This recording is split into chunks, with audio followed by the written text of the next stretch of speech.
Hello friends, आपका स्वागत है हमारे चैनल वॉइस विद कुशवाहा पर।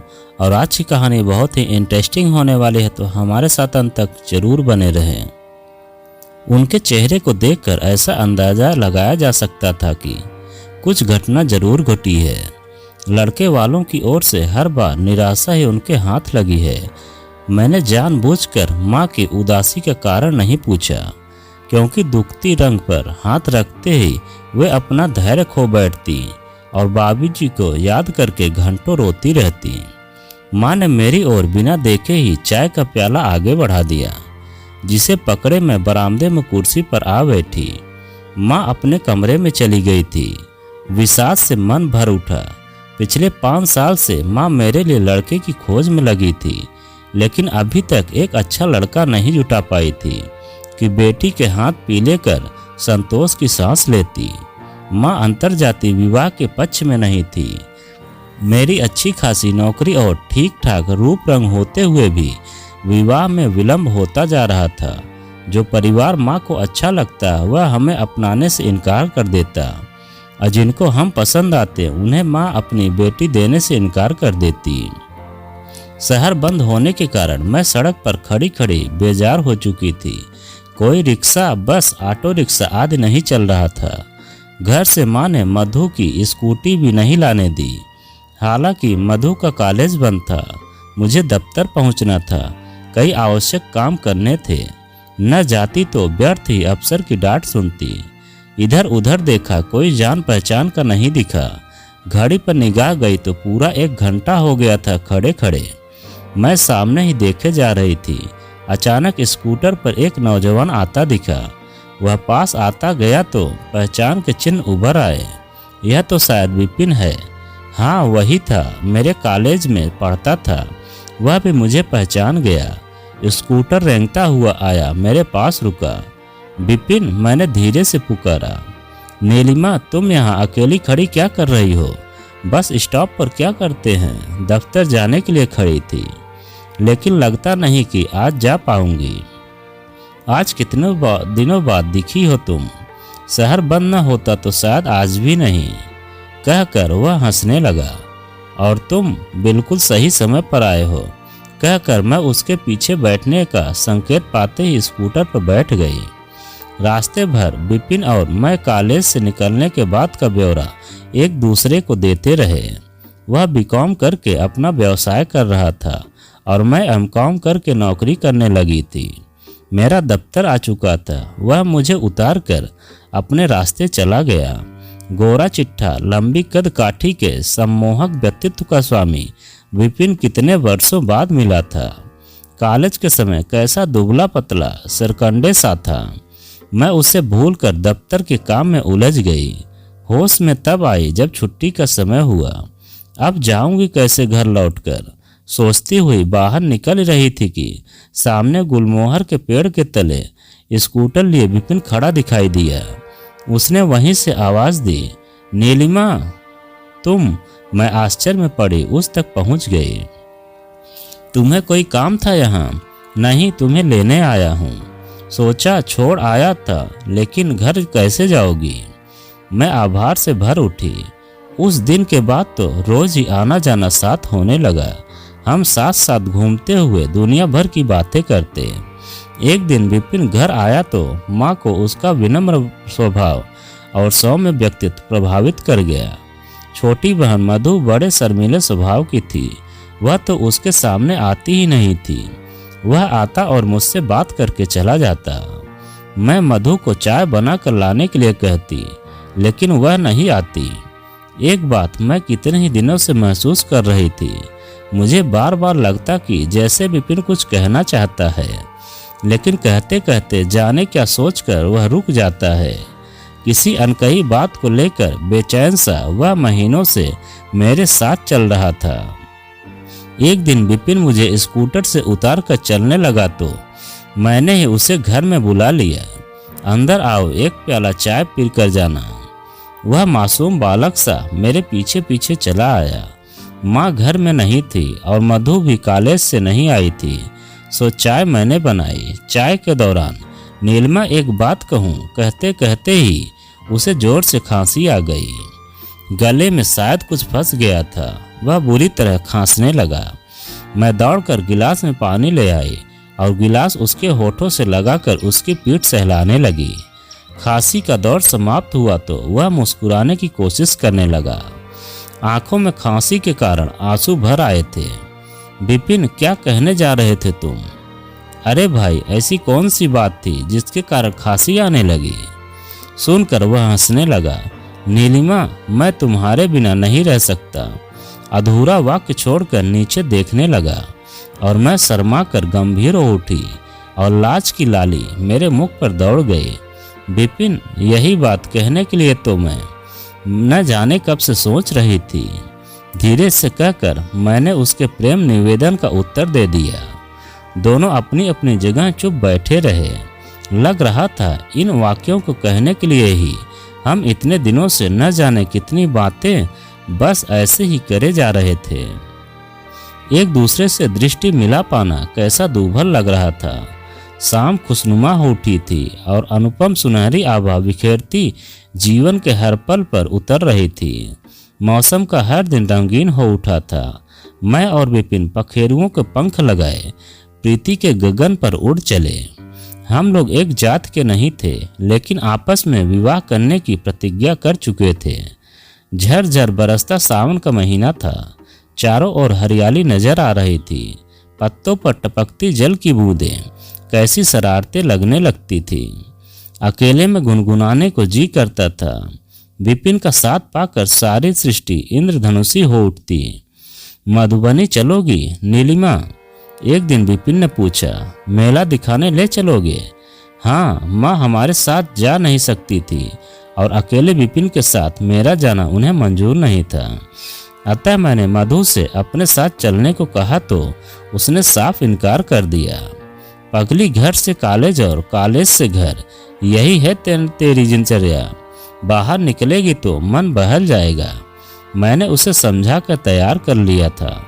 हम तीनों साथ ही गए थे। मैं बीच में बैठी थी। विपिन और मधु मेरे इधर उधर बैठे थे बस की सीट पर। इस यात्रा के बीच मधु थोड़ा बहुत खुलने लगी थी। विपिन के साथ मेले की भीड़भाड़ में हम एक दूसरे का हाथ थामे घूमते रहे थे। विपिन लगभग रोज ही हमारे घर आता था, लेकिन अब हमारी बातों के बीच मधु भी होती थी। मैं सोचती थी कि विपिन बुरा मानेगा कि हर समय छोटी बहन को साथ रखती है। इसीलिए मैंने एक दिन मधु को किसी काम के बहाने स्नेहा के घर भेज दिया था। लेकिन थोड़ी देर में मधु न दिखी तो विपिन ने पूछ ही लिया, मधु कहाँ है? काम से गई है स्नेहा के घर, मैंने अनजान बनते हुए कह दिया। उस दिन तो वह चला गया, लेकिन जब जब भी आता था मधु से बातें करने को आतुर रहता। यदि वह सामने न आती तो उसके कमरे में पहुंच जाता। मैंने विपिन से शीघ्र शादी करने को कहा था, लेकिन वह कहाँ माना था। अभी क्या जल्दी है नीलिमा, मेरा काम ठीक से जम जाने दो। कब करेंगे हम शादी विपिन? बस 1-2 साल का समय मुझे दे दो नीलिमा। मैं क्या कहती, चुप हो गई। मेरी भी तरक्की होने वाली थी, उसमें तबादला भी हो सकता था।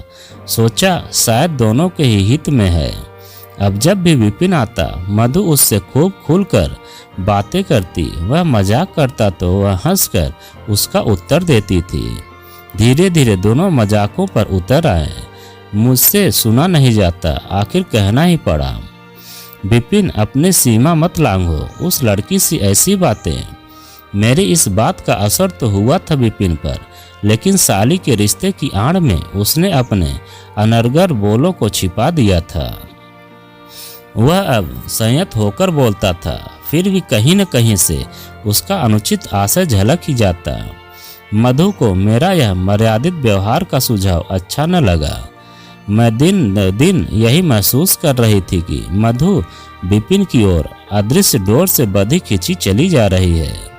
विपिन ने तो कहा तो वह यही बोला था, नीलिमा, यह तुम्हारा व्यर्थ का भ्रम है। ऐसा कुछ नहीं है जिस पर तुम्हें आपत्ति हो। छुट्टी का दिन था, माँ घर पर नहीं थी। मधु स्नेहा के घर गई थी। अकेली ऊब चुकी थी मैं। सोचा कि घर की सफाई करनी चाहिए। हफ्ते भर तो व्यस्तता रहती है। माँ की अलमारी साफ कर दी, फिर अपनी और फिर मधु की किताबें हटाई ही थी कि किसी पुस्तक से विपिन का फोटो मेरे पाँव के पास आ गिरा। फोटो को देखते ही मेरा मन कैसी कटीली झाड़ी में उलझ गया कि निकलने के सब प्रयत्न व्यर्थ हो गए। लाख कोशिशों के बावजूद क्या मैं अपने मन को समझा पाई थी, पर मेरी आशंका गलत कहाँ थी। मधु शाम को लौटी तो मैंने उसे समझाने की चेष्टा की। देख मधु, क्यों विपिन के चक्कर में पड़ी है? वह शादी का वादा तो किसी और से कर चुका है। जिस बहन के मुख से कभी बोल भी नहीं फूटते थे, आज वह ऐसे बात उगलने लगेगी। ऐसा तो मैंने सोचा भी नहीं था। मधु गुस्से से फट पड़ी। क्यों मेरे पीछे पड़ी रहती हो दीदी? हर समय तुम इसी ताक-झाक में लगी रहती हो कि मैं विपिन से बात तो नहीं कर रही हूँ। मैं क्यों ताक-झाक करूँगी? मैं तो तुझे समझा रही हूँ, मैंने धीरे से कहा। क्या समझाना चाहती हो मुझे? बोलो। क्या कहती? मैं चुप हो रही। सोचने लगी कि आज मधु को क्या हो गया है। इसकी मुख तो दीदी दीदी कहते थकता नहीं था, आज यह ऐसे सीधी पड़ गई। देख मधु, तुझे क्या मिल जाएगा विपिन को मुझसे छीनकर? मैंने सीधा प्रश्न किया था। किससे छीनकर? वह गुस्से से भर उठी थी। मैंने किसी से नहीं छीना उसे, वह मुझे मिला है। फिर तुम विपिन को क्यों नहीं रोकती? मैं बुलाती हूँ क्या उसे? उसने तड़ाक से ऐसे वाक्य मेरे मुख पर दे मारे। अंधे कुएं में धंसी जा रही थी मैं। माँ बुलाती रही खाने के लिए, लेकिन मैं सुनना कहाँ चाहती थी कुछ। माँ सिर में दर्द है कहकर किसी तरह उससे निजात पा गई थी, लेकिन वह मेरे बहानों को कहाँ अंगीकार कर पाई थी। नीलिमा, क्या हुआ बेटी? कई दिन से तू उदास है। मेरी रुलाई फूट पड़ी थी, रोती रही थी मैं और मेरा सिर दबाती रही। क्या कहती माँ से? कैसे कहती कि मेरी छोटी बहन ने मेरे प्यार पर डाका डाला है, और क्या न्याय कर पाती वे इसका? इसके लिए तो दोनों बेटियां बराबर थी। मधु ने मेरे साथ बोलचाल बंद कर दी थी। विपिन ने भी घर आना छोड़ दिया था। हम दोनों बहनों की रस्साकसी से तंग आकर वह किनारे हो गया था। मेरी रातों की नींद उड़ गई थी। अजीब हाल था मेरा। मैं संतप्त मन लिए बस जी रही थी। दफ्तर में मन नहीं लगता था और घर में मधुर का गरूर भरा चेहरा देखकर कितने अनदेखे दंश खाए थे। अपने मन पर हिसाब नहीं था मेरे पास। तनाव भरे माहौल को माँ टटोलने की कोशिश करती रहती, लेकिन उन्हें कौन बताता। मधु, तूने मुझसे बोलना क्यों बंद कर रखा है? एक दिन मैं हारी हुई आवाज में बोली थी। सोचा शायद सुलह का कोई झरोखा मन के आर पार देखने को मिल जाए। समझाने बुझाने से मधु रास्ते पर आ जाए, क्योंकि मुझे लगता था कि मैं विपिन के बिना जी नहीं पाऊंगी। क्या करोगी मुझसे बोलकर? मैं तो विपिन को छीन ले गई न तुमसे। क्या झूठ कह रही हूँ? बिल्कुल सच ही तो कहती हूँ। लेकिन मेरा दोष कितना है इसमें, यह तुम भी जानती हो। उसका सपाट सा उत्तर मिल गया मुझे। मतलब तू नहीं छोड़ेगी उसे? मैंने आखिरी प्रश्न किया था। मुझे नहीं पता मैं क्या करूंगी, कहती हुई वह घर से बाहर हो गई। मैंने इधर उधर देखा था, लेकिन वह कहीं नजर न आई। मुझे डर लगने लगा था। दौड़कर मैं स्नेहा के घर पहुंची। वहां जाकर जान में जान आई, क्योंकि मधु वहीं थी। तुम दोनों बहनों को क्या हो गया है? पागल हो गई हो उस लड़के के पीछे? स्नेहा क्रोध में बोल रही थी। वह मुझे समझाती रही। देखो नीलिमा, विपिन मधु को चाहने लगा है और यह भी उससे प्यार करती है। ऐसी स्थिति में तू रोक कैसे सकती है इन्हें? पगली, तू कहाँ तक रोक बांध लगाएगी इन पर? यदि विपिन से विवाह भी कर लेगी तब भी इनका प्यार नहीं मिट पाएगा, बल्कि और बढ़ जाएगा। जीवन भर तुझे अवमानना ही झेलनी पड़ेगी। तू क्यों विपिन के लिए परेशान है? वह तेरे प्रति ईमानदार ही होता तो वह विकट स्थिति आज न आती। रात भर जैसे मेरे मन में कपाट खोलता रहा कि मृगमरीचिका के पीछे कहाँ तक दौड़ूंगी और कब तक। विपिन मेरे लिए एक सपना था जो आंख खुलते ही विलीन हो गया। कभी न दिखने के लिए एक दिन माँ ने कहा, बेटी विपिन 2 साल तक शादी नहीं करना चाहता था, अब तो 2 साल भी बीत गया। उन्होंने अंतरजातीय विवाह की मान्यता देने के पश्चात निश्चिंत स्वर में पूछा था, माँ अब करेगा शादी? वह वादा खिलाफी नहीं करेगा। शादी की तैयारियां होने लगी थी। मैंने दफ्तर से कर्ज ले लिया था। माँ भी बैंक से अपनी जमा पूंजी निकाल लाई थी। कार्ड छपने की बारी थी। माँ ने कार्ड का विवरण तैयार कर लिया था, नीलिमा वेट्स विपिन। मैंने माँ के हाथ से वह कागज ले लिया। वह निरीह से पूछने लगी, क्यों अंग्रेजी के बजाय हिंदी में कार्ड छपवाएगी? नहीं माँ नहीं, आपने तनिक सी गलती कर दी है, मधु वेट्स विपिन लिखकर। वह कागज मैंने माँ को लौटा दिया। क्या यह क्या? माँ हक्की बक्की रह गई थी। हाँ माँ, यही ठीक है।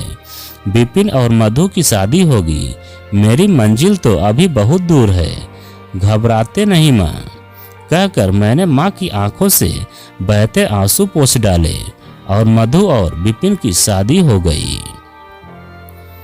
तो दोस्तों, यह कहानी आपको कैसी लगी कमेंट में लिखकर हमें ज़रूर बताएं।